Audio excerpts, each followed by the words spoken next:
Hi, I'm Janine Yerkovich. I'm the Economic Development Director for the City of Surprise, and welcome to another episode of Snacks with Surprise. I'm here with Chris Flowers, who's the SBA Business Development Officer for Horizon Bank here in the West Valley. And Chris, welcome. It's so great to see you. This will not be a boring show, and that's what's exciting to me because you're amazing and you're so energetic. It's so great to have you here. Well, it's easy to be amazing energetic when you're with other amazing energetic people. So it kind of just feeds back and forth. You know what I mean? So we just kind of feed off each other. We've been doing this for a long time, you and I together. So it's so true. It's so true. You know, whenever I see you, I sort of get this feeling like when you see an old friend from like grade school. Like I just always have that like we just, you know, I can banter with you and get on a very real level. So it's great. Yeah, it's awesome. That's why I like working with you so much. Oh, it's mutual. It's mutual. Well, Chris, I've always thought of you as like my healthy friend. And I look to you for exercise tips. And so I've looked to you today for a snack tip, and you've picked a really healthy snack. Why don't you talk about, and I brought the snack with me. Tell me about what you picked. Fuji apples. I love these things because they're like kind of like they're nice and big and they're crisp. They're not super sweet, but you know what I mean. And it's just a good filler. If you're gonna eat some carbohydrates, it's better than obviously like donuts and bagels and muffins and crap. Although don't get me wrong, I've had a couple of those too. I'm not so much a sweets person anyway. Now if you put a pizza in front of me, forget about it. It's over. But as far as when it comes to like snacks and things like that, I'm usually something like my Fuji apples or bananas or oranges and things like that. So, but if this is usually like the go-to. Love it. Well, they're great, and I usually put peanut butter on them or yogurt or something. It probably doesn't make it very healthy anymore when I'm done. Sure it does. Yeah. Well, peanut butter does. Yeah, peanut butter is a good protein source. So you got your carbs and your proteins or like that, and some good trans fats and stuff. So yeah, you're good. Oh, good. Well, there you go. Sometimes I'm accidentally healthy, so that's good. The best fitness tip I can give for you now is like I started doing Olympic swimming. I mean, tell you, it's fantastic. Great cardio, doesn't hurt your joints. For all you older guys out there like me that are all busted up on the inside, bad joints, things like that, start swimming. If you can get to like the 25-meter pool, just start rocking and roll. I'm up to like a mile a day now. So like, yeah. Wow. So in your fitness life, you're swimming in pools, but in your professional life, I should say, you're swimming with sharks in the banking industry. Yeah, something like that. But then I happen to be a great white, so I don't have any natural predator or something good. I am the apex predator. There you go. There you go. So talk a little bit about your role with Horizon Bank, if you don't mind. Yeah, okay, it's Horizon Community Bank. We're headquartered out of Lake Havasu. Okay, so what I like about it is I've worked for all the big boys. I've been doing this for well over 20 years now. What I like about the community bank feel is that we're really more interested in the story. We're more interested in the people. And everybody says, oh yeah, we're customer service, we're a relationship bank. Well, since we are not the biggest bank on the planet, when a customer leaves us, we feel that. Like, wait, hey, whoa, hang on a minute, what's going on? Let's have a conversation. Obviously, we do a lot that we can to try to prevent these kind of things. We try to be a lot more proactive, more high touch. So the thing that really impressed me about Horizon Community Bank when I first came on board was that I was still very new to this particular company. And as you know, we started going into the PPP mode and things like that. Like I came out just before that. Well, they started calling their customers before PPP started. Like they knew things were going south, but not with the, and so they were saying, hey, do you need help? Can we help you? Prior to PPP, this is all before the whole thing. I mean, the rumors like, oh, they were coming up with the program, everything like that, but nothing was set in stone yet. So when you're in, I think it's because we're a PLP lender, but we have like a 90-day window that we can help customers defer payments and that before we have to notify the SBA or get approval from the SBA. So we were calling our customers out, do you need this deferral? We can do this for you. We can take care of you, because they were more interested in, okay, these are already good customers. We're in a rough spot. We want them to stay good customers. So once we get them through this patch, they're going to be good customers again. We don't want to lose them. So that's what really impressed me a lot, especially just coming on board. I was like, okay, I can vibe with these guys. That's fantastic. Well, and it takes more resources to get new customers than to, retain the ones you've got, and A usually those pay lot. dividends. So great Yeah. job. That makes so much sense. And I was really impressed because for being such a small bank that we are, I mean, we got like 100 people in the whole bank, and that's including the CEO. We did over like close to 600 deals during PPP, about 65 million on the street, and we saved over 9,000 local jobs.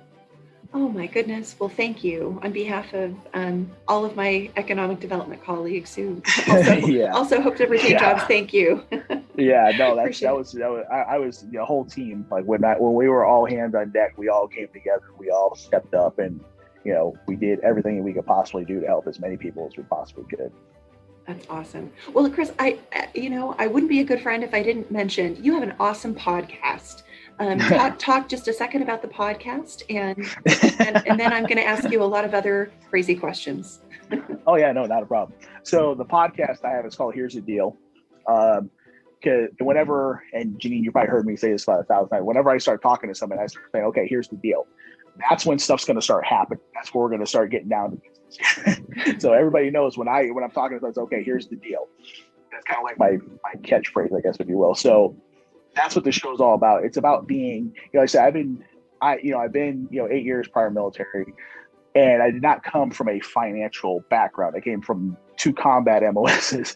I was in the Air Force, they call it a security police, and in the Army, they call it military police. So I was an air-based ground defense specialist. So my job was secure perimeter and priority resource and whatnot. Then I went to the Army and I became a forward observer. So like I would call in gun, artillery fire, airstrikes, things like that. So none of that says business finance, right? Now I'm a guy always I had a Series 7 stockbroker license before I had a college degree. Okay. So this is the thing, when you're military, especially when you're military, not that anybody, but when you want to accomplish a goal, that's what they train us for. Set target, knock target down. So I want my military brothers and sisters to have all the resources, all the walls I ran through. I want them to be able to follow behind me and not have to break the barrier like I did. So with all my lending experience, if they want to start their own business, I want them to pursue their passion, whatever that passion is. What a lot of people fall into, especially, maybe prior military guys, from what I've seen, is that, okay, say you're 11 Bravo. 11 Bravo is infantry in the Army. So they think, I could be as a cop. That's not true. You can be whatever you want to be. If you want to be a cop, fantastic. But if you want to be a engineer or graphic designer or, whatever you want to be, pursue that, follow that, go take that target down. And if I can help you in any way, give you the knowledge that I have on how to properly structure the business, on how to, about financing and things like that, I'm going to give you those tools. And I try to have on subject matter experts, whether it's going to be, attorneys or accountants or different disciplines in finance, different tools that you're going to need moving forward. I try to bring those people online so that way who the go-to people are and who the people that I trust. So as I said, I'm just trying to encourage my brothers and sisters to, follow their pursuit and pursue their passions, and give them the tools and to do so. That's so powerful. Well, so speaking of powerful things, are you ready for a lightning round, Chris Flowers? I'm always ready. You know me. I'm ready and willing. That's great. All right, I'm going to ask you some questions. So could you talk a little bit about where you grew up? Where did you live before you came to Arizona? I've been in the Valley for about 25 years now, but I grew up in a town called Danbury, Connecticut. Kind of a hybrid. It's right on the New York state line, like pretty close to the Bronx. So I always say I grew up in Connecticut, but I got educated in the Bronx. So we won't get into all that. But let's just say I wasn't always Mr. Banker Boy either. So it's a good place to be from, kind of thing, That's awesome. Well, when I think of Connecticut, when I think of New York, or even the East Coast, I think of pizza. So I have a question. Yes or no to pineapple on pizza? I'm going to try to keep this moderate tone here. In no way, shape, or form ever, anytime on the planet Earth, should there ever be a pineapple on a pizza. And this is coming from an Italian from Connecticut. I've had pizza all over the world. Peppi's in New Haven is still the best pizza on the planet, period. I'll put it against anything in Brooklyn anytime. I'm going to tell you right now, pineapple pizza, I cannot say no strong enough. Oh, perfect. I actually agree with you. Just can't do that. All right. So is there a movie that as a kid kind of scarred you? One that always clicks right in my head, and I think it was because it was a true story, was The Elephant Man.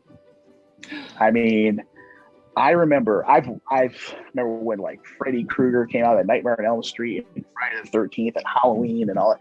I mean, I laughed those movies out. I thought they were funny, right? But when I saw The Elephant Man, I literally had like pattern nightmares for like days afterward after I saw that. And I think it was a true story. So this actually happened to somebody. And it was the cruelty of that happened to him. I think that's what really hurt me the most. I was like, wow, you know what I mean? Everybody just shunned him and, just treated him like, yeah, he's like, I'm not an animal, I'm a human being. It's like, wow, man, that was just wrong. And it hurt me to the core. I was like, wow.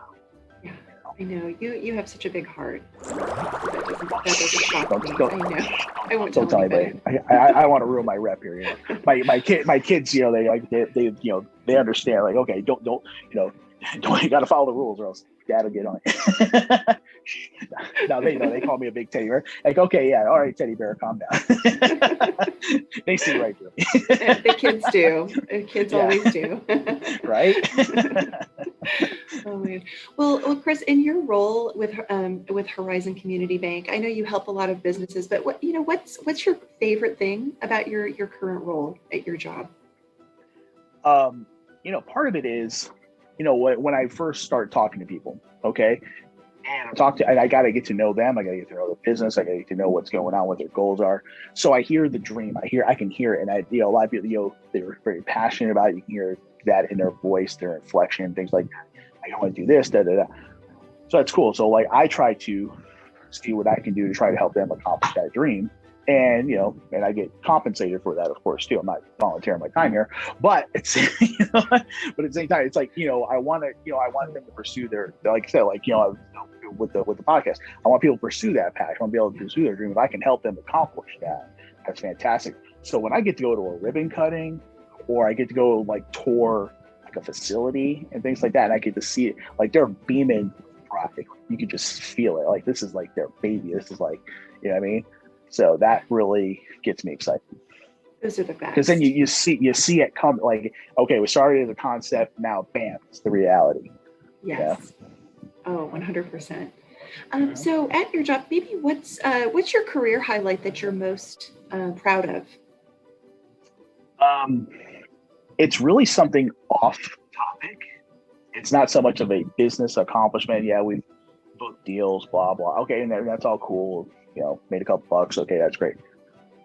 But I got to say, again, and that, like I said, now I am a believer in Jesus Christ. I'm not saying anybody, I'm not preaching or whatever. I'm not pushing anything, but this is just, you asked me a question, so I'm going to tell you. It was earlier in my career. I was working in a bank branch, and it was Friday night. We're getting ready to shut down. It's probably like 4:45 or something. We're getting ready to shut down. Somebody's cleaning up. She turned the system down, counting down drawers. Lady comes in, just a wreck. She's a mess, right? She's all upset about overdraft fees. So I said, okay, come on back. Let me talk to you for a minute. See what's going on, whatever. And I'm sitting here and I'm talking to her, and she's saying how she got all these overdraft fees and that. But I don't know, and you're a very intuitive person. You understand people. You just knew this isn't overdrafts. There's something really way deeper going on back here, right? So I'm sitting there talking to her, and this is back at I had the authority to do so. I already had her accounts pulled up, and as she's sitting there talking, I'm just doing this. I'm just waving all the overdraft fees. Just click, click, click. So then I turn the screen around. Okay, your overdraft fees are gone. That's off the table. What's really going on? This right here is not about overdraft fees. Talking. She's like, well, my son is on drugs, And, I've lost all control of him. He stole the money from me. That's how I got the overdraft fees. And she was just like, she was a mess, right? And I said, well, can I pray with you? And she's like looking around. I'm like, don't worry about them. It's none of their business, So I said, if I get fired, I'll get a job paying twice as much tomorrow. I don't care. This is what I do. So I prayed with her, and she obviously was way more calm and settled down and appreciative. I waived the fees and all that kind of stuff. And then she left and like that. I got a letter in the mail a couple days later, and she wrote to me how she was so in a hole and she was so appreciative of what I did. She goes, she wrote the word, I had every intention of ending my life when I left the bank. She goes, I was going to go in there, and then after I left, I was literally going to end my life until you took the time to pray with me. You gave me hope, and I'm like, what? I was like, I couldn't even understand. I was like, wow.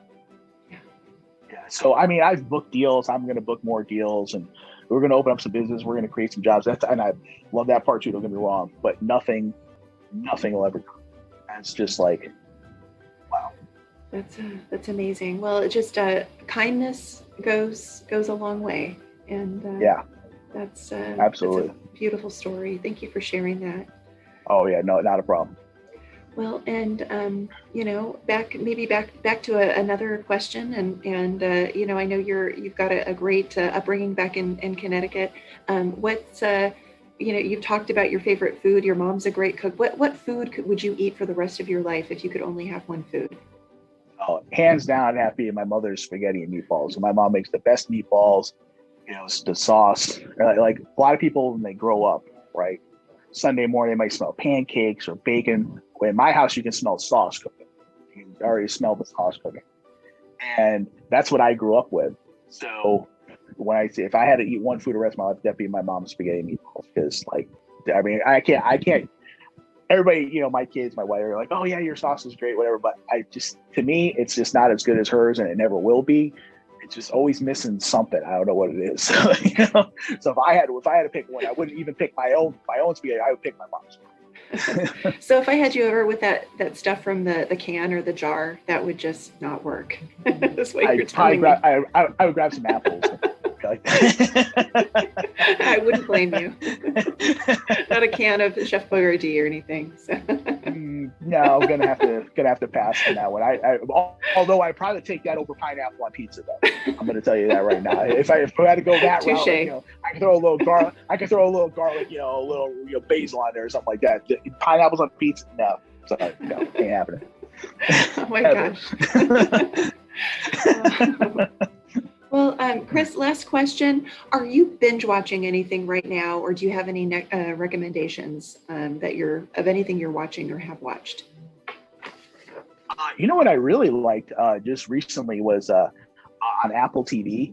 They had a show called Defending Jacob, and it has Chris Evans, who played Captain America, in it. And don't be shocked if you see this, because he's a lot smaller than he was in Captain America. not quite as big.